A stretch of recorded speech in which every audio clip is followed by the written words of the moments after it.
Season మారింది కదా, cough cold కామన్గా వస్తూ ఉంటాయి.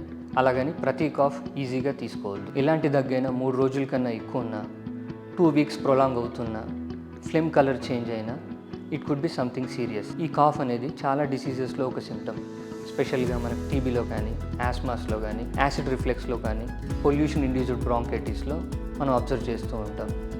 So just over the counter cough syrup తెచ్చుకొని తగ్గిపోతుంది అనుకోకుండా ప్రాపర్ డయాగ్నోసిస్ చేయించుకోండి. దానికి తగ్గట్టు మెడిసిన్స్ వాడండి.